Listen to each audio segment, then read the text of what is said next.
Welcome to the Wellness Revolution Podcast, the radio show all about wellness in your mind, body, spirit, personal growth, sex, and relationships. Stay tuned for weekly interviews featuring guests that have achieved physical, mental, and spiritual health in their lives. If you'd like to have access to our entire back catalog, visit drveronica.com for instant access.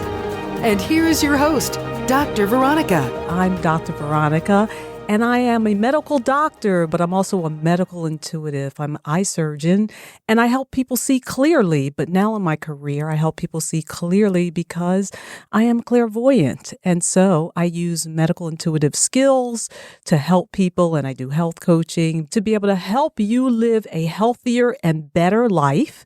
And so we're going to talk about all matter of subject all the time. Controversy, fun things. Some of them may be boring, but it's always probably going to be out into left field. You're going to hear a little bit of a different spin on it. So yes, because I am a conventional medical doctor, you'll hear a little bit of that, but very rarely. I'm also going to introduce now my co-host, Russell Cook. Russell has been with me for a while. When I've been over on the internet, some of you know me from my internet radio show. Russell was always there. So now here we are. And Russell is here with me again. So hi, Russell. How are you? Hi, Veronica. It's good to be here in your new home. Yes. Well, thank you, Russell, for joining me. Russell's going to jump in and ask some questions, answer some questions, but I'm going to jump right into the interview because I have a really interesting guest. I'm going to give a little background. 3 years ago, March 2nd, I decided as an amateur runner that I was running down the street to train for the Broad Street Run in Philadelphia. Now, originally was born in Philadelphia, so yes, I'm a Jersey girl, but born in Philadelphia. At the end of all my runs at the end, in my iPod, I play the Rocky music as I'm running in. So this is how much of a Philadelphia native that I am, although I've lived in Jersey and New York and all places of Pennsylvania. So I tripped. I fell. I couldn't catch myself. I dislocated my knee, had detached tendons and tore everything, had a 7-hour surgery. And my goal was to get back to running. And my other goal, because I'm a girly girl, was to be able to wear my high heels. So it's been a long rehab. I went to physical therapy for more than 18 months. I've gone to chiropractors. I've had fascial release therapy, acupuncture, acupressure. But getting back into running, I've also had to look very closely at my nutrition. And how am I going to get back, not just so that my body heals so I feel good walking around day to day, but I don't just like running little events. I think, doing a 5K for me has always been a little bit wimpy. I'm not a fast runner. But I liked doing half marathons. I've done some full marathons. Half marathon is a good feel-good distance for me. I'm going to do the 10-mile run. And so I want to know what exactly I should do to get back to my game weight. I'm almost there, by the way. But get to my game weight and feel good and be able to perform well in the middle of my life now, because I became a runner in the middle of my life. So I have a really interesting guest today. His name is Matt Fitzgerald. He's an author, a fellow athlete, a runner. He wrote a very interesting book, Diet Cults. We'll talk a little bit about that, but he also has other books called Racing Weight, 80-20 Running, and How Bad Do You Want It? And his writing has appeared regularly in magazines, on websites, including Women's Running. And so, I saw this and said, okay, if you're in Women's Running, you can tell something because men are different than women. You have some expertise. So I'm going to bring on Matt so we can talk about diet cults, because the concept of diet cults is interesting. You guys who know me, I do health coaching, and I don't say what is conventional. I teach people something that's really different so that they get results.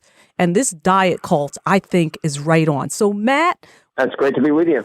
Tell me a little bit about how you got into writing books about running and running weight and things like that.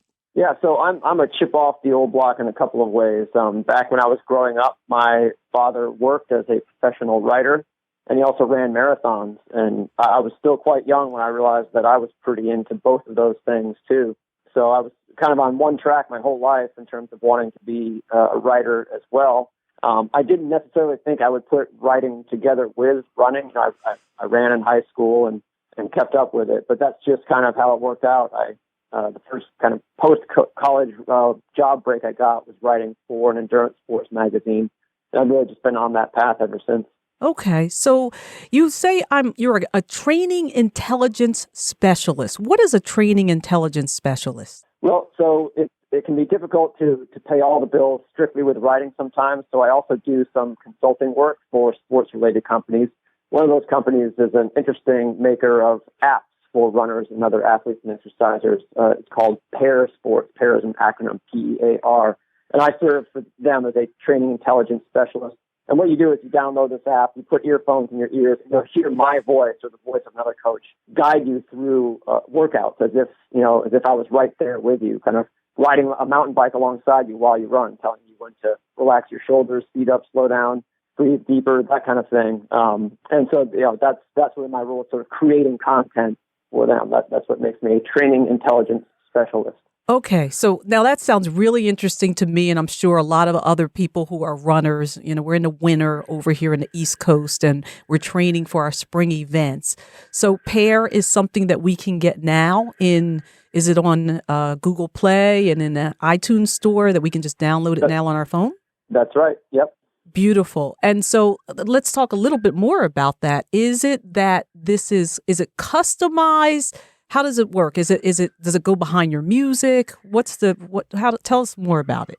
Yeah. So most of the workouts are heart rate based. And, the trouble with, wearing a heart rate monitor is that you kind of have to, be a coach yourself in order to use one effectively. It's like, what are my zones? It's one thing to just look at a number and say, gee whiz, my heart rate is 127. But what are you supposed to do with that?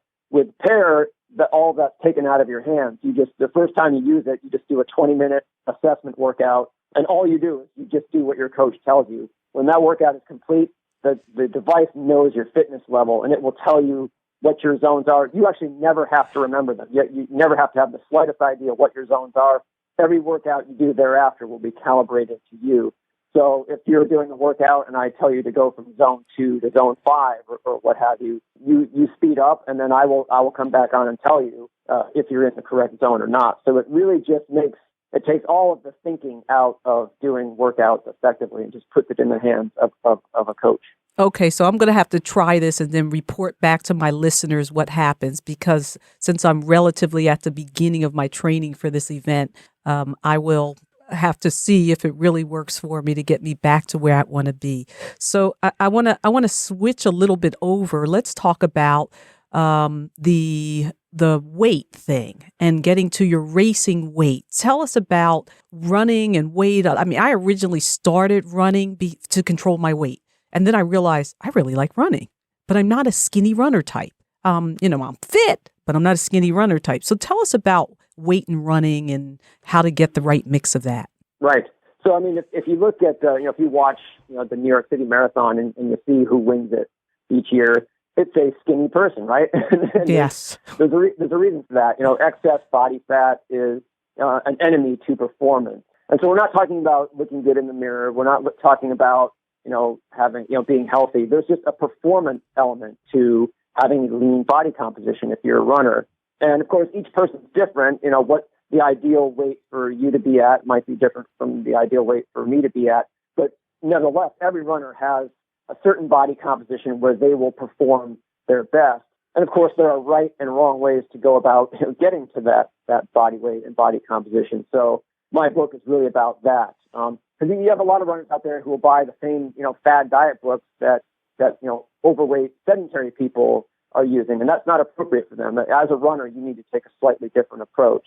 And I felt there was a real need for, a trustworthy resource to guide people through that journey. So for those of us who like to do it, and we're middle to back of the pack people, we're not elite athletes. Our goal is not necessarily to be like Mary Katani, who won the New York Marathon, or I can't remember. My favorite runner is still Mev, but I can't remember who won on the men's side. Our goal is to be fit, but also be able to perform our best. So do you have advice for the athlete that's the middle of the road person versus somebody who wants to be the elite athlete? Is there a difference for that? I really think that there is not much of a difference. Of course, everyone needs to customize their diet to individual needs, but the starting point is the same for everyone. And what I see too much of is actually, if you look at the way, the professionals eat, it's one thing. And then if you look at the way most recreational runners eat, it's completely different. The pros tend to eat just like normal people. They just have very high, standards for the quality of their diet. But it's a recognizably normal diet. So, the Kenyan runners eat like Kenyans, the Canadians eat like Canadians. It's just a high quality diet. Whereas a lot of the recreational runners they're following the fads. They're bouncing from, intermittent fasting, 1 week, low carb the next week. And so what I encourage the runners to do is say, hey, let's adopt the best practices of the most successful athletes, because we are all human. Yes, they're faster than we are, but basically we're all human, and that's the ideal starting point. Getting people to give up the fads and eat a little bit more like the people who are winning the races is a great starting point. So for us, a standard American, there's the standard American diet. And I'm sure you're not talking about the standard American diet, which has made over half the country overweight and obese. So when you say normal, describe what you mean by normal. Yeah, so a normal diet is one that is inclusive. So there are no forbidden food types. You don't eliminate all grains, eliminate all fruit, or eliminate all meat. The most successful athletes, they have an inclusive diet, but they tend to weight their diet toward the highest quality foods. So they're not eating a lot of fried foods. They're not eating a lot of processed meat. They are eating a lot of vegetables and fruit and stuff like that. So, as an American, just take the ultimate all-American food, the hamburger. American elite runners eat hamburgers, but they're likely to have a whole wheat bun. They're likely to have organic grass-fed beef in their burger. They're not going to McDonald's. I don't mean to pick on McDonald's, but that's not the burger they're eating. So you can still eat recognizably American food, but you just, raise your quality standards to make it a lot healthier and a lot more beneficial to performance than it would otherwise be. Yes, but I'm happy to hear that, because that means I'm right on track and I don't have to do anything extreme.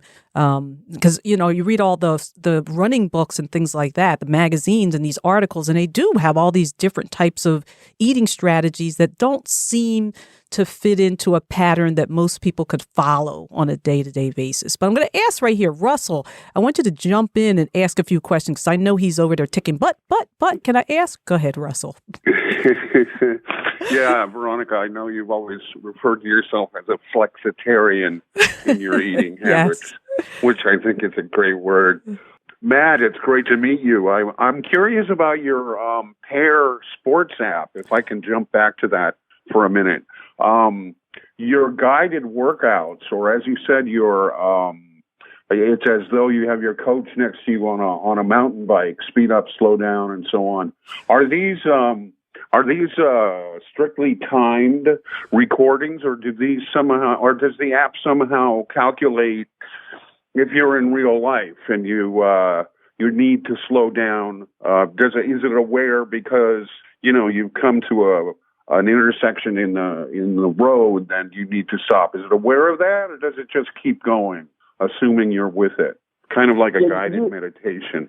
Yeah, you have the ability to pause workouts, but I see. Almost every workout has a structure to it. So it's either time-based or distance-based, or there are also gym workouts that are movement and repetition-based. So you choose a structure, and then you complete it. But you can pause at any time for any reason, such as a stoplight. I see. Okay, that makes sense. Sounds interesting. Yes. So let's move over to talk more about the diet cults. So this, I believe, is your latest book. Unless I know you're a prolific writer, so you might have something that's already been published since diet cults. But tell us about diet cults. Yeah. So one of the hats I wear is I am a certified sports nutritionist. So like a lot of people, I'm in the business of helping people improve their diet to get better results. And anyone who does that kind of work is familiar with the experience of getting pushback from all the other noise out there. I'm advocating one thing, but I know that every athlete I work with is hearing a lot of contradictory stuff from other places. And one thing that I've learned in just educating myself, you have to educate yourself in order to give good advice. Is it seems to me that mainstream nutrition scientists believe that there is no such thing as a single right way for all humans to eat. That there are certainly rules you can't get away with breaking, but there's no such thing as the one true way for all humans to eat. That we're pretty adaptable in terms of what our diet. But a diet cult is any sort of eating philosophy that preaches just the opposite. That there is only one true way. Just like a spiritual cult would say, there's only one true way to enlightenment or salvation or what have you. And I became very interested in that phenomenon. So why do you have all these these dietary philosophies or cults out there that are preaching one true way, except they can't agree at all on what that one true way is? So that's what this book is about, just exploring essentially why humans are so irrational about food.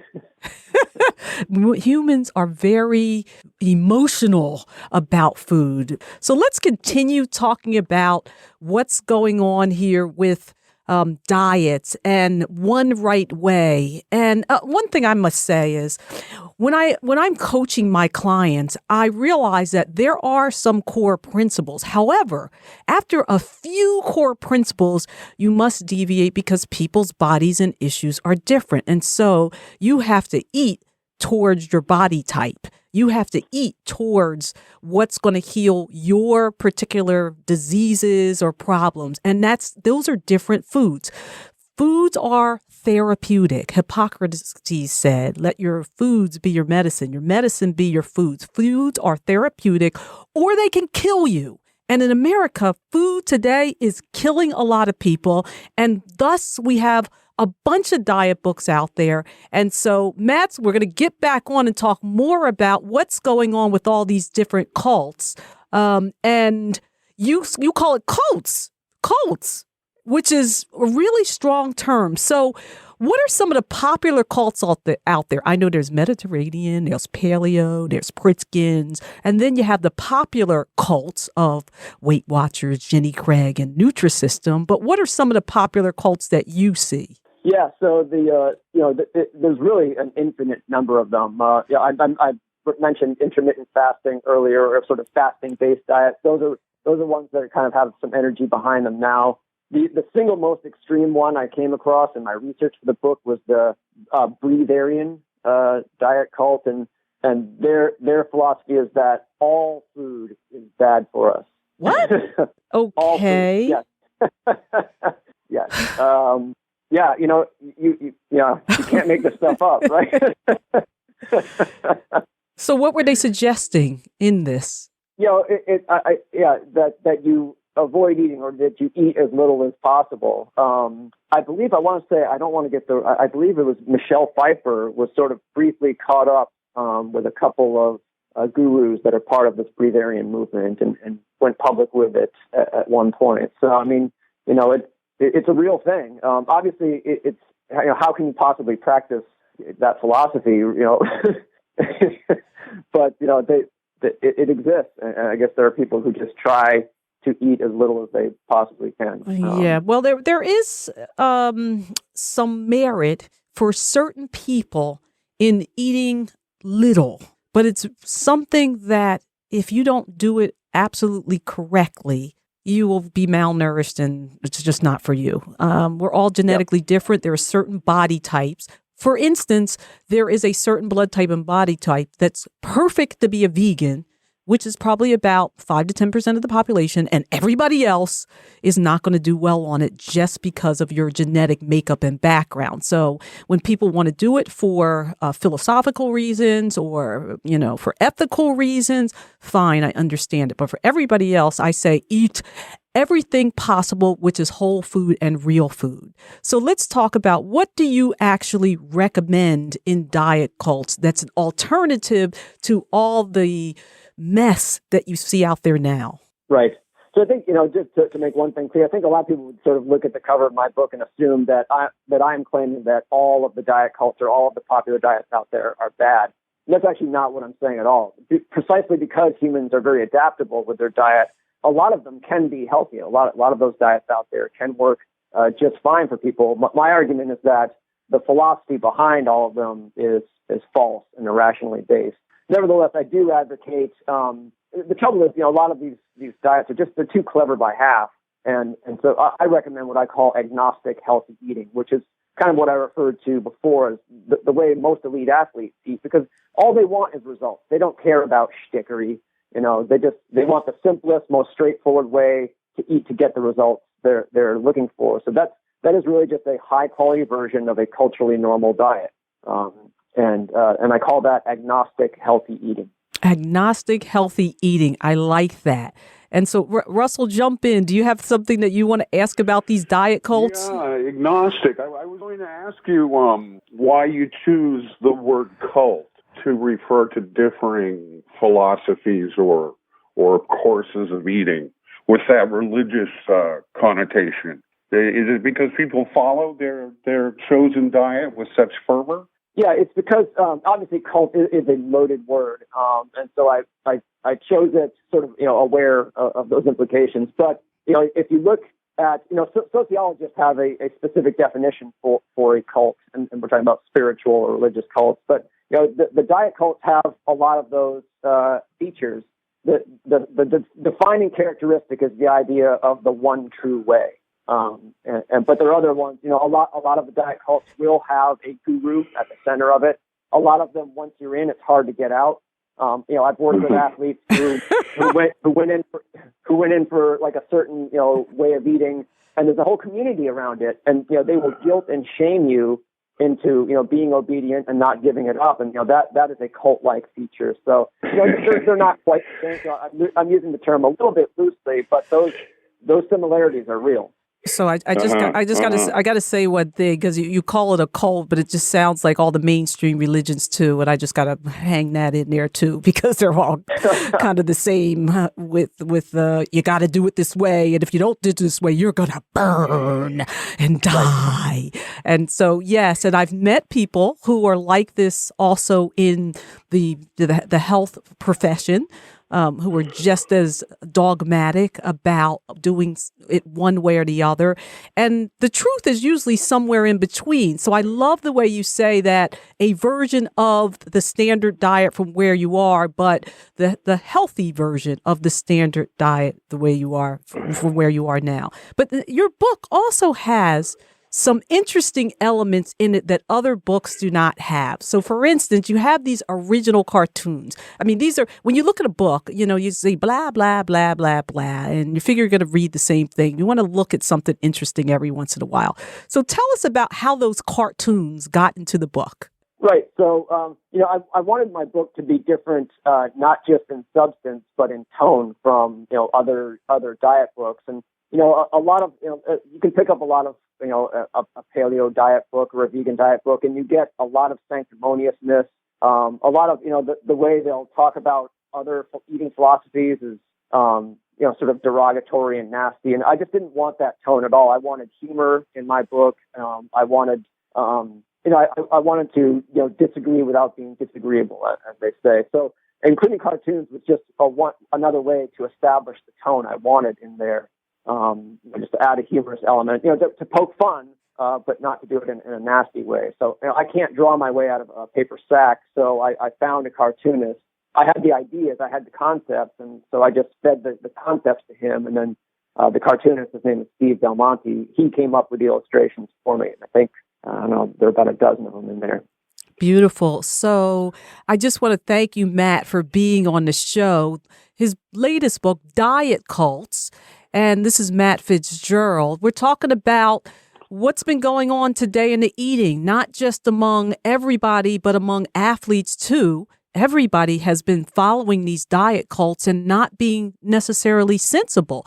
But if you eat sensibly, you actually will end up getting the right nutrition and being at your ideal size and weight and health. And so, Matt, I want to thank you so much. I want to thank also Russell for participating in the segment full on, as he always does. He's my co-host. We'll hear more of him. And stay tuned for more information on wellness for the real world, I'm Dr. Veronica, drveronica.com. Thank you for listening to the Wellness Revolution podcast.